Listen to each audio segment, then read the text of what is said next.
السلام علیکم ویورز، آپ کو اپنے یوٹیوب چینل میں خوش آمدید کہتا ہوں۔ فطرت اور انسان۔ موجودہ دنیا میں آدمی اپنے آپ کو نیچر یعنی فطرت کے درمیان پاتا ہے۔ سورج اور چاند، ستارے اور سیارے، پہاڑ، ہوا، پانی اور سبزی، صحرا، پرندے اور جانور وغیرہ۔ انسان جب اپنے گرد و پیش کی اس دنیا کو دیکھتا ہے تو وہ سخت حیرانی میں پڑ جاتا ہے۔ تاریخ بتاتی ہے کہ قدیم زمانے کا انسان نیچر کو مقدس سمجھنے لگا تھا۔ اس سے فطرت پرستی یعنی نیچر ورشپ کا عقیدہ پیدا ہوا۔ انسان نیچر کو خدا سمجھ کر اس کو پوجنے لگا۔ اس عقیدے کا نتیجہ یہ ہوا کہ پچھلے ہزاروں سال سے انسان نیچر کو اپنی زندگی کی تعمیر کے لیے استعمال نہ کر سکا۔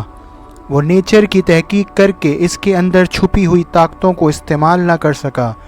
وہ نیچر کے درمیان رہتے ہوئے نیچر کو اپنے لیے نفع بخش نہ بنا سکا، کیونکہ جس چیز کو انسان مقدس سمجھنے لگے اس کو دیکھ کر انسان کے اندر پرستش کا جذبہ ابھرے گا، نہ کہ تحقیق و تفتیش کا جذبہ۔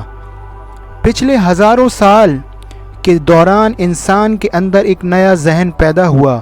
وہ ذہن یہ تھا کہ نیچر معبود نہیں ہے بلکہ وہ مخلوق ہے، ٹھیک اسی طرح جیسے کہ انسان ایک مخلوق ہے۔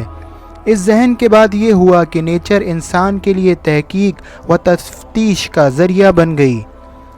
اب دھیرے دھیرے ایک نیا عمل شروع ہوا۔ یہ وہی عمل تھا جس کو موجودہ زمانے میں نیچر پر کنٹرول کہا جاتا ہے۔ انسان کی کھوج نے اس حقیقت کو منکشف کیا کہ نیچر کے اندر مختلف قسم کی طاقتیں چھپی ہوئی ہیں۔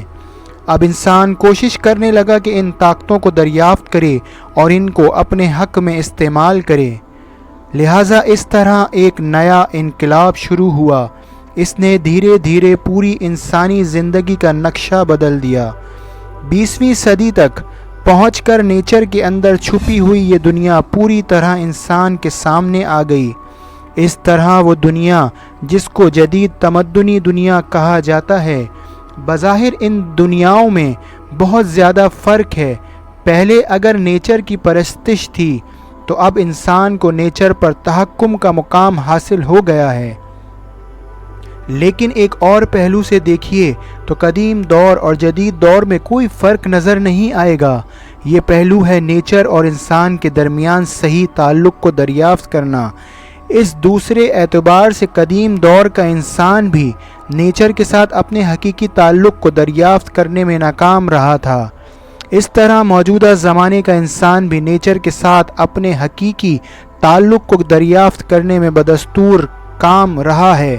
اس طرح قدیم دور کے انسان کا کیس بھی بے خبری کا کیس تھا اور جدید دور کے انسان کا بھی۔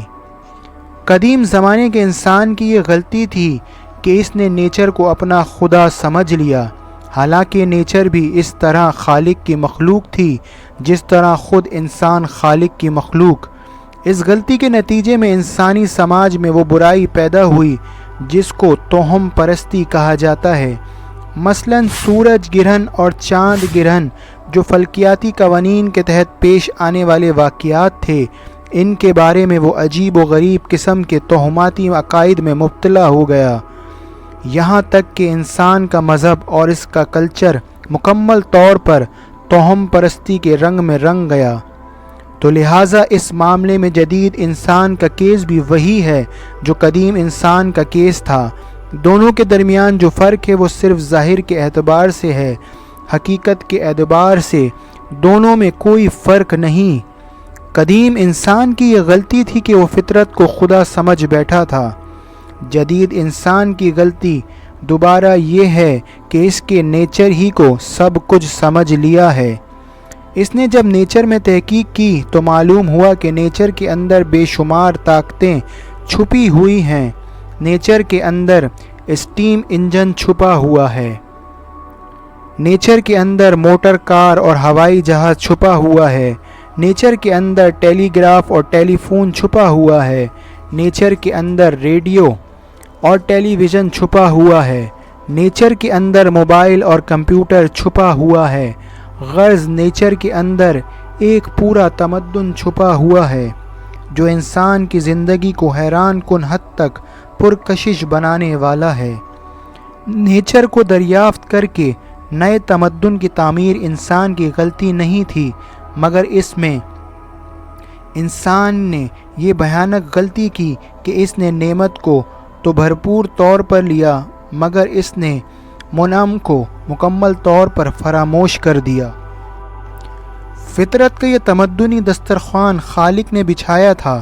جب انسان کو اس دسترخوان کی دریافت ہوئی تو وہ اس پر ٹوٹ پڑا۔ وہ تمام قید و بند توڑ کر اس دسترخوان سے متمتع ہونے لگا۔ یہی انسان کی غلطی تھی۔ حقیقت یہ ہے کہ نعمت سے تمتع اس وقت تک جائز ہی نہیں جب تک آدمی منعم کا اعتراف نہ کرے۔ منعم کے عطیے کا اعتراف ہی وہ قیمت ہے جس کو ادا کرنے کے بعد انسان کو یہ حق ملتا ہے کہ وہ اس نعمت کو اپنے لیے استعمال کرے۔ نعمت اور منعم کو ایک دوسرے سے جدا کرنا کوئی سادہ بات نہیں۔ حقیقت یہ ہے کہ یہ ایک جرم ہے، اور یہ جرم انسان کی پوری زندگی کو برباد کر دیتا ہے۔ اس کے نتیجے میں یہ ہوتا ہے کہ آزادی تواضع کے بجائے سرکشی کا رویہ اختیار کرتا ہے۔